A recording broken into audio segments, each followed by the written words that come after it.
Could this happen tomorrow? Traffic comes to a screeching stop. All activity suddenly grinds to a halt as every human being looks to the sky and witnesses the return of Jesus Christ. Most Christians believe Jesus Christ is returning to this earth. What do you believe? Do the mysterious biblical prophecies give any indication of when Jesus will return? Beyond today, we answer the question, will Jesus return tomorrow?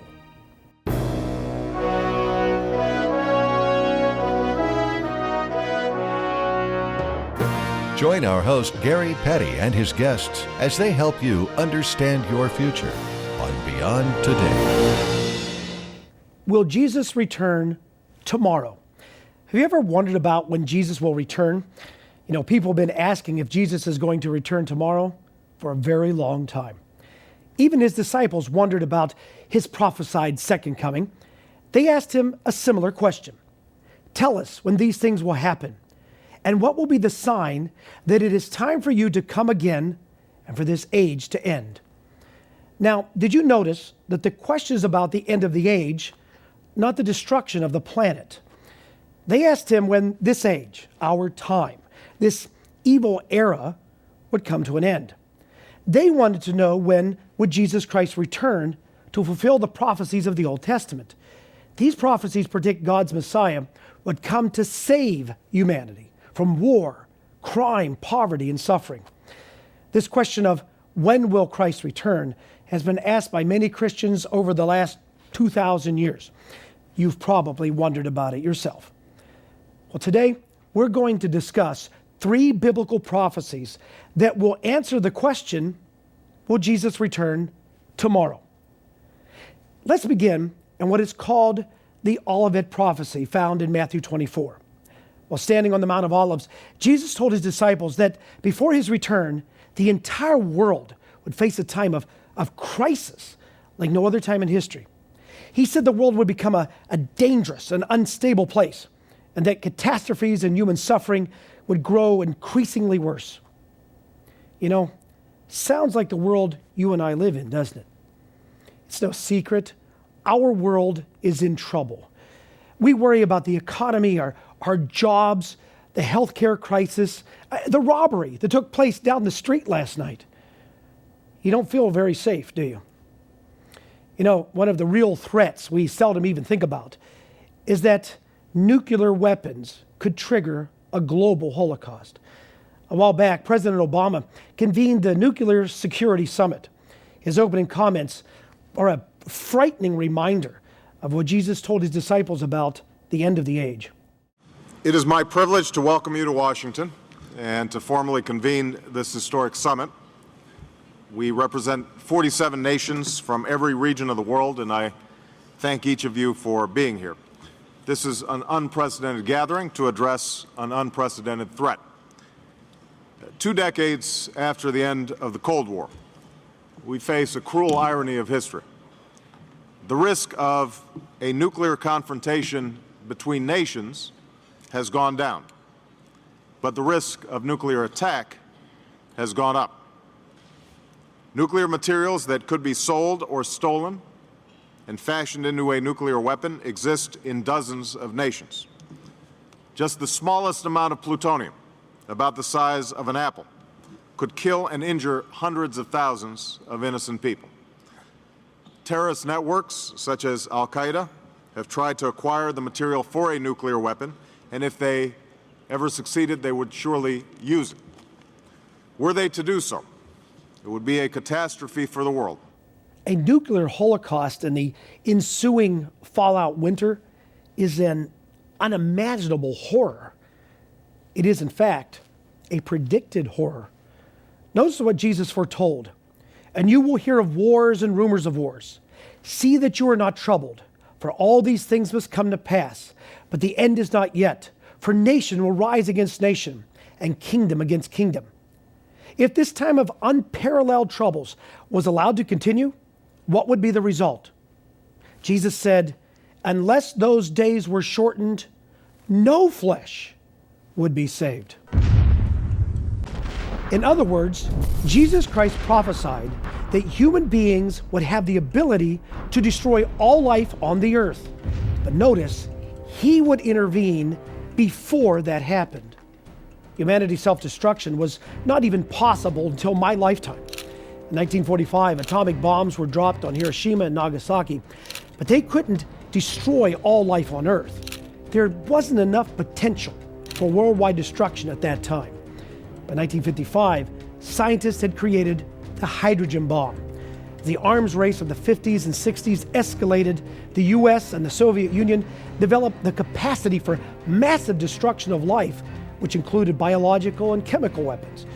Because of the arms race of the last century, today, right now, nations have the ability to destroy all life on Earth many times over.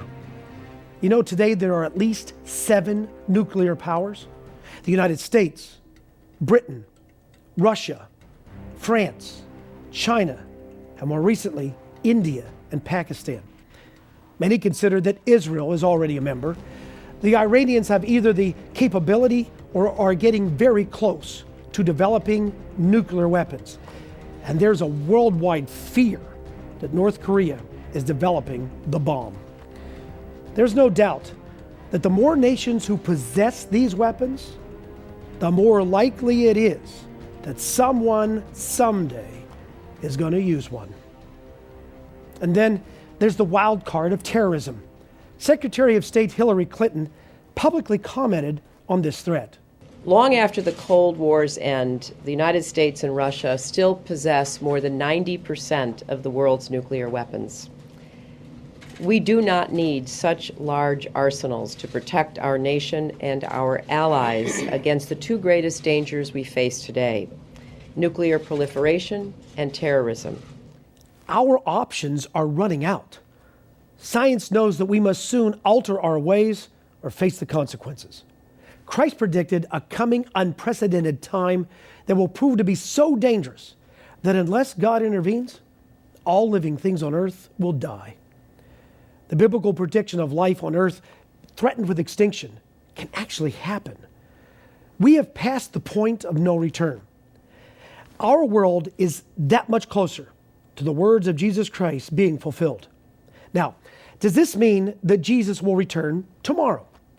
Well, obviously, we now have the capacity for that prophecy to happen. To answer the question, we must look at 2 other biblical prophecies.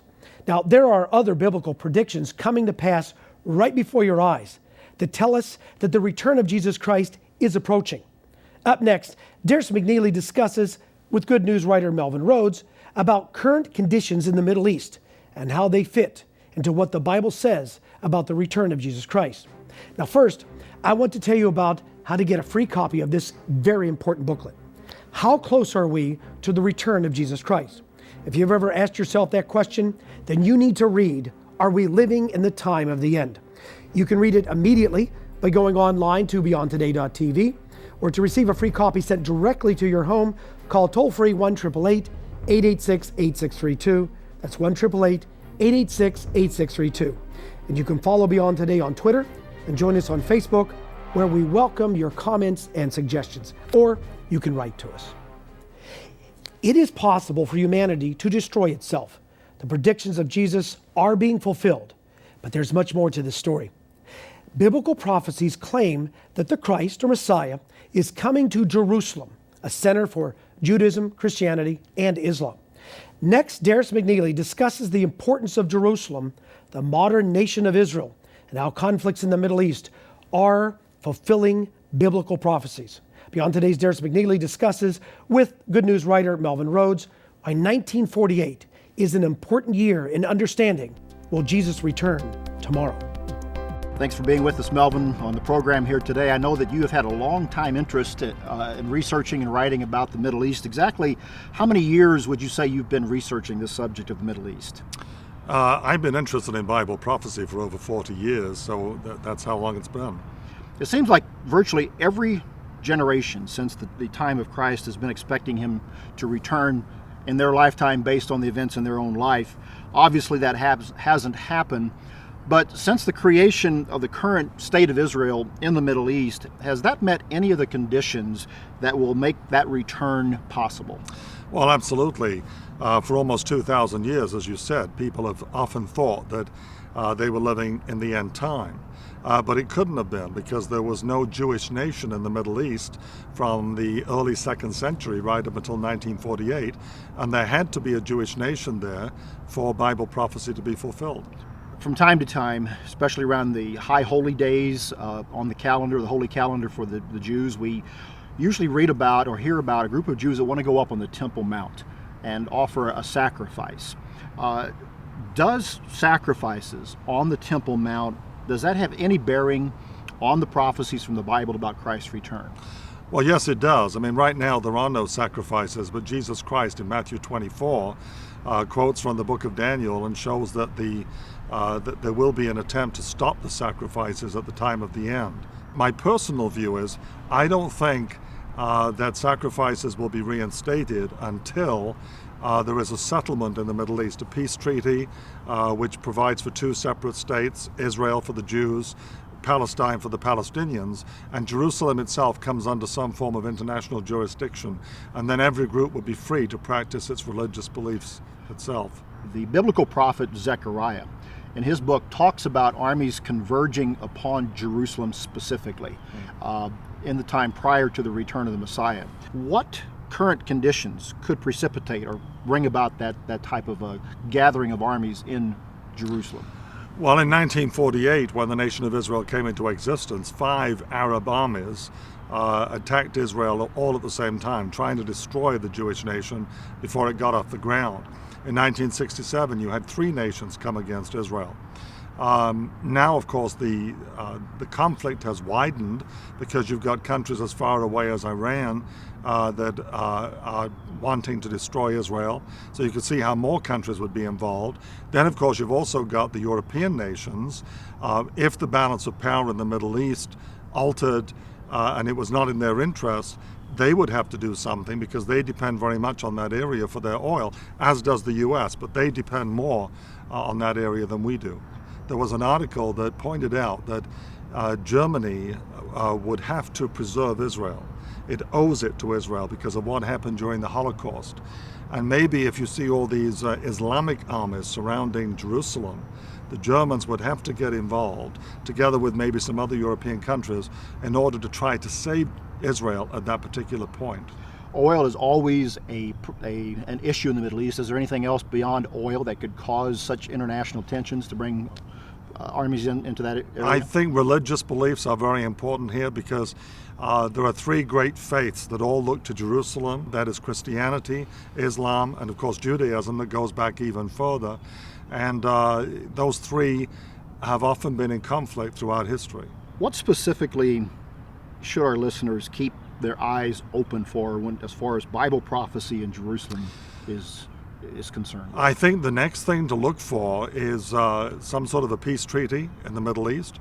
That could even happen this year, but it might be a few more years before it happens. It would have to be something beyond even what we normally read about in terms of peace treaties, wouldn't it? It would. I cannot see the Israelis agreeing to a peace treaty, so I think what's likely to happen is that other powers will impose a deal on the area, creating a Palestinian state, as well as preserving some of what is today Israel. And I think that will be imposed. The United States, the current administration, is very much in favor of that, as are the Europeans, and it seems likely to happen. Would the United Nations be involved in that? They actually imposed the state of Israel upon the Middle East back in 1948. Would they be involved in that today? I think they would be, because if the United States and the Europeans propose such a move, then the UN would back that. Why do events in today's world in Jerusalem have such a wide impact and draw and a focus? Well, it's interesting you asked that. I mean, like we were saying, there had to be a Jewish nation for Bible prophecy to be fulfilled. 100 years ago, the Middle East was a backwater. It was of no significance whatsoever. It became significant when the nation of Israel was established. Now, Bible prophecy shows the Jewish nation will be there immediately prior to Christ's return. But the real question is, how long can an independent Jewish country survive? I mean, the fact is, the Jews have a very low birth rate. It's less than 2 children per couple. The Palestinians have a very high birth rate, over 8 children per couple. Then, of course, all the Arab countries have a high birth rate as well. The question was asked some years ago on the cover of the Atlantic Monthly magazine, can Israel live to be 100? And the conclusion was that it can't. Israel is 62 years old right now. Remember, in the 12th century, Christian Catholic forces from Europe, the Crusaders, established the Kingdom of Jerusalem. It did not last 100 years.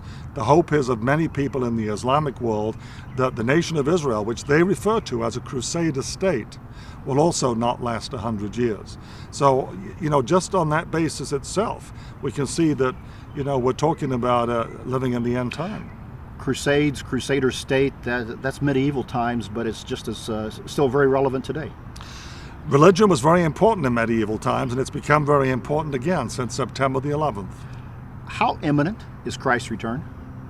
Well, look at Israel and look at Bible prophecy, and you see these things may take a few years to play out, but I do believe that Christ's return is imminent.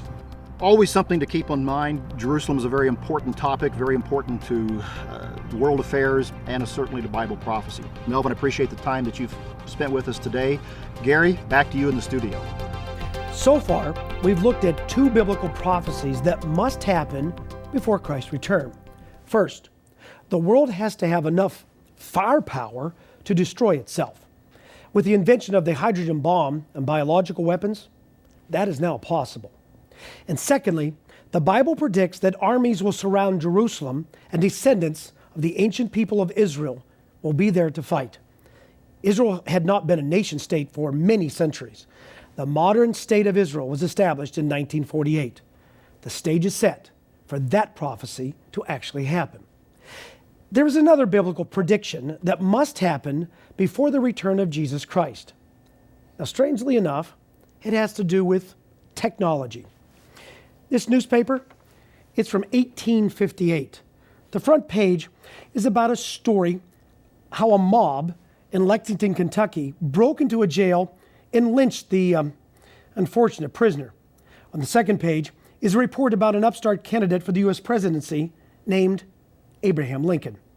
In the 1850s, it could take weeks, sometimes even months, for a news event from another part of the world to be published in a newspaper like this one. Most people had very little knowledge of events outside of their own community.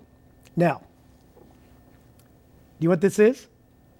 Glass insulators like this one made it possible to string tens of thousands of miles of wire for telegraph and telephone lines. Because of telephones and faster vehicles like trains, by the early 1900s, the speed of communication was infinitely faster than in the days when newspapers were delivered on horseback. Then came radio, and those with a receiver could listen to a news event halfway around the world the moment it happened. I mean, everything changed. During World War II, people in New York City or Smallville, Iowa, could listen to nightly reports of the Nazi bombings of London, England. The noise that you hear at the moment is the sound of the air raid siren. In the mid-20th century, the technologies of radio and movies were combined to create what was then called the miracle of television. Now people could, in the safety of their own living room, watch earth-shaking events, first in black and white, and then in, yes, it was called living color. But the generation of the 1960s, who can forget the surreal images of the first man stepping onto the moon? Today, with the computer technology and billions of people are connected together through the internet. Satellites orbiting thousands of miles above the Earth make it possible to receive or send images from the most remote areas of the globe. With the advent of instant visual technology, there are actually few places where people can't plug into news as it happens. Now, did you know that this explosion in communication technology is foretold in a prophecy in the mysterious book of Revelation? Let's explore this prophecy and see what it means to your life. Revelation, it's the last book of the Bible, is an advanced newscast of events that will happen before Christ's return. In this book, the Apostle John writes about two witnesses. These are two individuals who will announce to the world to turn to God because Jesus Christ is returning to Jerusalem. According to Revelation, these two men will perform absolutely amazing miracles. Now, here's what John tells us. If anyone wants to harm them, that's these two witnesses, fire proceeds from their mouth to devour them. They have power to shut heaven so that no rain falls in the days of their prophecy, and they have power over waters to turn them to blood and to strike the earth with all plagues. No historian has ever recorded any event like what John is describing here in Revelation. These two witnesses will call down fire upon those who try to kill them. They have the attention of the entire world as they turn water into blood or cause droughts. After 3.5 years of proclaiming the return of Jesus Christ, the two witnesses will be killed by the political and religious leaders who oppose them, and then their bodies will be left to lie in the streets of Jerusalem. Here's how John describes that scene. Then those from the peoples, tribes, tongues, and nations will see their dead bodies for 3.5 days and not allow their dead bodies to be put into graves. Now listen to this. And those who dwell on the earth will rejoice over them and make merry and send gifts to one another because these two prophets tormented those who dwell on the earth. This passage reveals two important points if you want to answer the question, will Jesus return tomorrow? One is that these two men are killed and seen by people from all over the world. People all over the earth rejoice at this news of the deaths of these two men. You know, this wasn't possible until the explosion in satellite and computer technology. It is now possible for people in Beijing, the outback of Australia, the Amazon, the major cities of Europe, to now instantly see an event that happens in the Middle East. You know, this prophecy, it comes alive.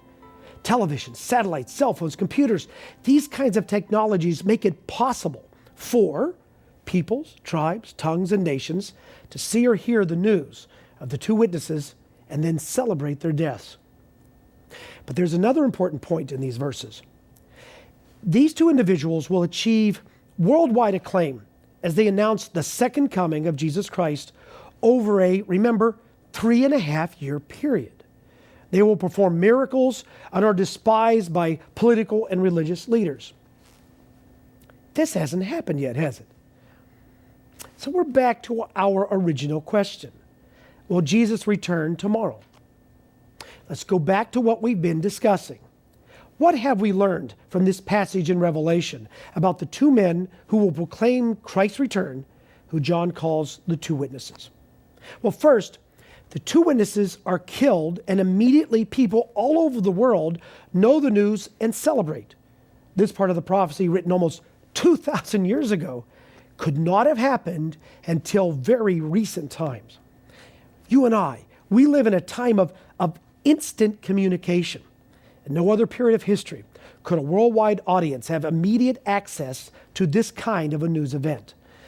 The fact that this remarkable prophecy can now take place as described in the book of Revelation should wake you up to the relevancy of biblical prophecy in your life. Secondly, the two witnesses will achieve worldwide acclaim as they announce the second coming of Jesus Christ over a 3.5-year period. They will perform miracles and be despised and eventually killed by political and religious leaders. Now, since that part of the prophecy hasn't happened, we finally have the answer to our question. Jesus Christ is not returning tomorrow, but the stage is being set for that dramatic, earth-changing event.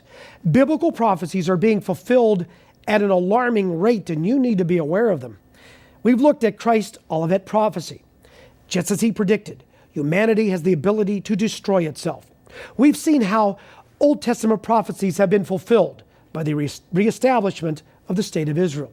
And now technology now makes it possible for the entire world to see the bodies of the two witnesses lying in the streets of Jerusalem. And you know, by the way, the death of the two witnesses isn't the end of their story. Their bodies will lie in a street in Jerusalem for 3.5 days. And then all activity screeches to a halt as all human beings look to the sky and witness the majesty and power of the second coming of Jesus Christ.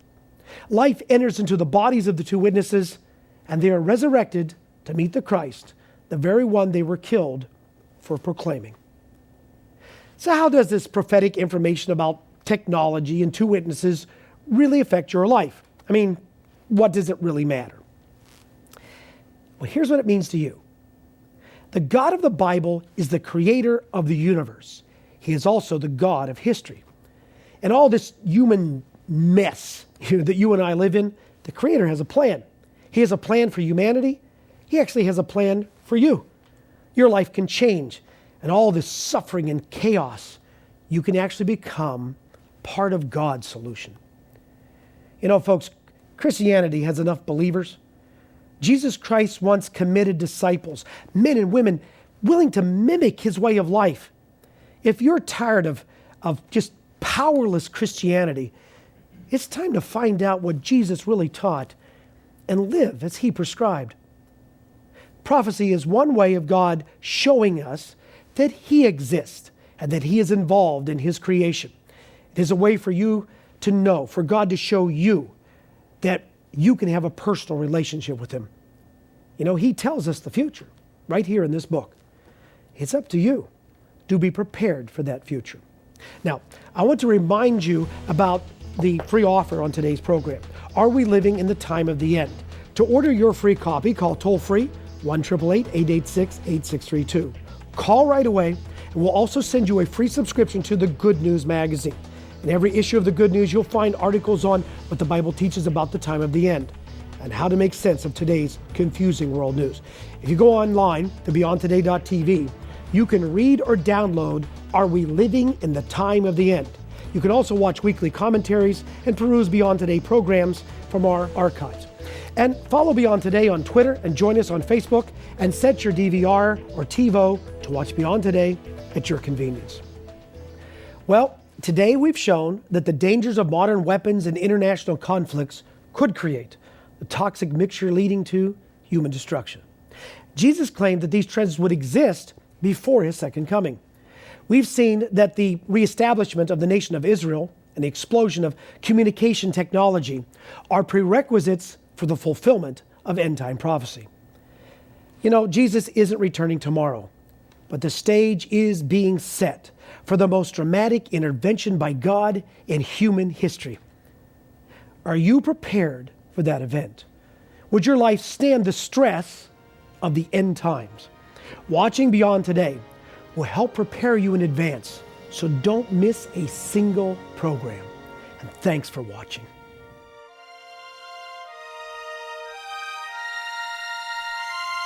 For the free literature offered on today's program, go online to beyondtoday.tv. Please join us again next week on Beyond Today.